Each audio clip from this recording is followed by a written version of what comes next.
I'm a labor and delivery nurse, and for the 12 days of Christmas, I'm going to be sharing one tip every day or a frequently asked question that I get on my account about labor and delivery. Day 1, will they still do delayed cord clamping when baby is born via C-section? The answer is yes.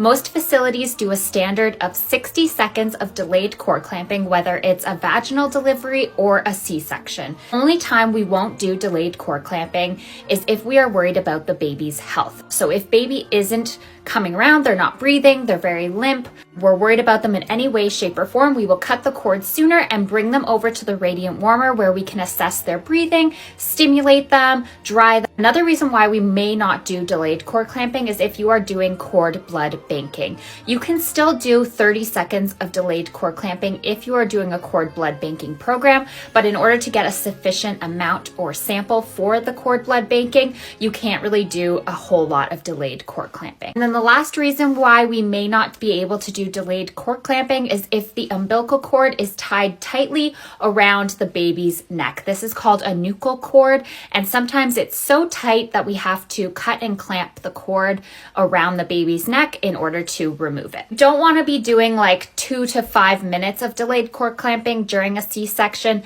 just because this is when risk of bleeding can happen. You have an open uterus, you have open wounds. The surgeon needs to be suturing and monitoring and managing the bleeding of the uterus during a C-section. So you don't want that wound to be open for 5 minutes of delayed cord clamping. That's not something that you can do during a C-section, but you can for sure still do a minimum of 60 seconds.